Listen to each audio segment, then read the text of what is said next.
तो आपको थंबनेल देख के ही पता लग गया होगा कि आज का टॉपिक क्या है। आज हम बात करने वाले हैं फंडामेंटल ऑफ राइट्स के बारे में। देखिए, कॉन्स्टिट्यूशन ने हमें कुछ हमारे मौलिक अधिकार दिए हैं, फंडामेंटल ऑफ राइट्स दिए हैं, जिनका हमारे जानना बहुत ही जरूरी है। और ये जो फंडामेंटल ऑफ राइट्स हमारी लाइफ में जो है बहुत ही इंपॉर्टेंट रोल प्ले करते हैं। और आज हम इस वीडियो में इसी को डिस्कस करेंगे, देखेंगे कि हमारे मौलिक अधिकार हैं क्या, कुछ फैक्ट्स जानेंगे मौलिक अधिकार के बारे में, और classification of fundamental of rights के बारे में बात करेंगे कि कितने हमारे मौलिक अधिकार हैं। और ये वीडियो उन लोगों के लिए भी बहुत ही महत्वपूर्ण होने वाली है जो एग्जाम्स की, गवर्नमेंट एग्जाम्स की प्रिपरेशन कर रहे हैं, क्योंकि जो गवर्नमेंट एग्जाम में इससे भी रिलेटेड बहुत से क्वेश्चन ऐसे पूछे जाते हैं मौलिक अधिकार को लेकर, जिनको आपको जानना और पढ़ना बहुत ही जरूरी है। तो नमस्कार दोस्तों, मैं हूं संजय कुमार और आप देख रहे हैं ग्लोबल एनालिसिस। अगर आपने इस चैनल को सब्सक्राइब नहीं किया है तो रेड बटन पर क्लिक करके चैनल को सब्सक्राइब कर लीजिए और घंटे के निशान को भी दबा दीजिए ताकि आपको लेटेस्ट अपडेट इंस्टेंट मिल जाए। तो चलिए वीडियो को स्टार्ट करते हैं। सबसे पहले हम जान लेते हैं कि मौलिक अधिकार का अर्थ क्या है, मीनिंग ऑफ फंडामेंटल राइट्स। देखिए, मौलिक अधिकार वो अधिकार है जो मौलिक होने के कारण संविधान द्वारा हमें दिए जाते हैं, ठीक है, जिसमें जो है राज्य कोई भी हस्तक्षेप नहीं कर सकता, can not be interfered by the state. ये ऐसे अधिकार हैं जो व्यक्ति के व्यक्तित्व के पूर्ण विकास के लिए आवश्यक हैं और जिसके बिना हम अपना पूर्ण विकास नहीं कर सकते। ये होता है मौलिक अधिकार। देखिए, अब आप सोचते होंगे कि जो देश में साधारण कानून है, हमारे ऑर्डिनरी लीगल राइट्स हैं और हमारे जो फंडामेंटल राइट्स हैं, उनमें डिफरेंस क्या है। तो सबसे पहले हम साधारण जो हमारे कानून हैं, अधिकार, उनके बारे में जानते हैं। देखिए, जो साधारण कानून है वो राज्य द्वारा बनाए जाते हैं और राज्य द्वारा ही उनकी रक्षा की जाती है। और अगर हमें इनमें कुछ चेंजेस करने हैं ऑर्डिनरी राइट्स में, तो विधानमंडल द्वारा हम इसमें चेंजेस ला सकते हैं। अब बात करते हैं मौलिक अधिकार की। देखिए, मौलिक अधिकार संविधान द्वारा हमें दिए जाते हैं और संविधान द्वारा ही उनकी रक्षा की जाती है। अगर हमें मौलिक अधिकार में कुछ चेंजेस करने हो, कुछ संशोधन करना हो, तो सबसे पहले हमें अपने संविधान में, कॉन्स्टिट्यूशन में जो है चेंजेस करने होंगे। तो ये डिफरेंस है हमारे ऑर्डिनरी लीगल राइट्स और फंडामेंटल राइट्स के लिए। अब हम बात कर लेते हैं some facts of fundamental rights, मौलिक अधिकारों से जुड़े कुछ तथ्यों के बारे में। सबसे पहला जो पॉइंट है हमारा कि जो हमारा जो मौलिक अधिकार है हमारे, वो संयुक्त राज्य अमेरिका का जो संविधान है उससे लिया गया, United state of America. Second point की बात करें तो जो हमारे संविधान, हमारे मौलिक अधिकार का जो वर्णन है, डिस्क्रिप्शन है, वो हमारे संविधान के भाग 3 और आर्टिकल 12 से लेकर आर्टिकल 35 तक इसका डिस्क्रिप्शन दिया गया है हमारे मौलिक अधिकार का। थर्ड पॉइंट पर हम बात करते हैं।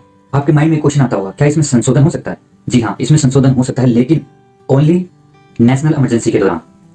और आर्टिकल 352 में एक अधिकार है, जीवन एवं व्यक्तिगत स्वतंत्रता। इस अधिकार को छोड़कर और सभी अन्य जो मौलिक अधिकार है हमारे, उनको स्थगित किया जा सकता है।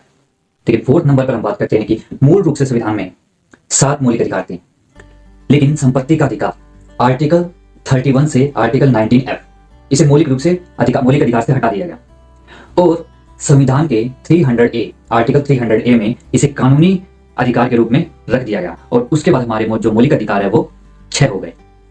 तो ये हमारे कुछ फैक्ट्स थे फंडामेंटल राइट्स की। देखिए, अब बात करते हैं क्लासिफिकेशन ऑफ फंडामेंटल राइट्स। देखिए, there are 6 group of fundamental rights. संविधान ने हमें 6 मौलिक अधिकार दिए हैं, जिसमें सबसे पहला जो हमारा राइट है वो है राइट टू इक्वलिटी, हिंदी में कहें तो समता या समानता का अधिकार।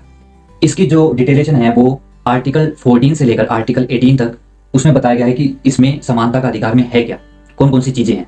तो आर्टिकल 14 से लेकर आर्टिकल 18 के अंदर हमें सब कुछ बताया गया है। तो ये था हमारा फर्स्ट राइट।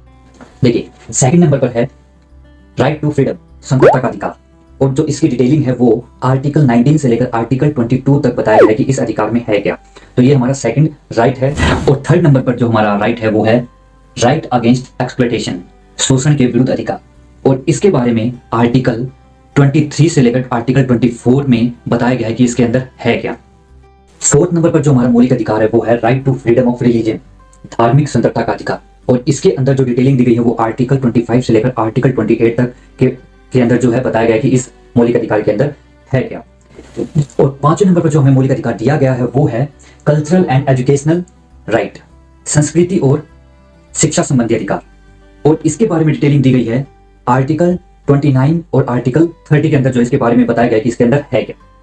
ठीक है। सिक्स्थ और लास्ट जो हमारा फंडामेंटल राइट है वो है राइट टू कॉन्स्टिट्यूशनल रेमेडीज, संवैधानिक अधिकार। और जो इसके बारे में पूरी डिटेलिंग दी गई है वो आर्टिकल 32 में दी गई है। इसके बारे में बताया गया कि इसके अंदर है क्या, संवैधानिक अधिकार के अंदर है। देखिए, ये हमारे कुछ फंडामेंटल राइट्स थे जिन्हें आज हमने डिस्कस किया। और इनके बारे में डिटेलिंग, एवरी फंडामेंटल राइट्स के बारे में डिटेलिंग में हम फ्यूचर में इस पे वीडियो अपलोड कर लेंगे। और उसके लिए आपको हमारे चैनल को सब्सक्राइब करना पड़ेगा। चैनल को सब्सक्राइब कर लीजिए। और आई होप कि आपको ये सारे जो है फंडामेंटल राइट्स समझ में आ गए होंगे। अगर आपको ये वीडियो अच्छी लगी है तो लाइक बटन पर क्लिक कीजिए और चैनल को सब्सक्राइब करना मत भूलिए। और मिलते हैं नेक्स्ट वीडियो में नेक्स्ट टॉपिक के साथ। तब तक के लिए वीडियो को देखिए और एंजॉय कीजिए।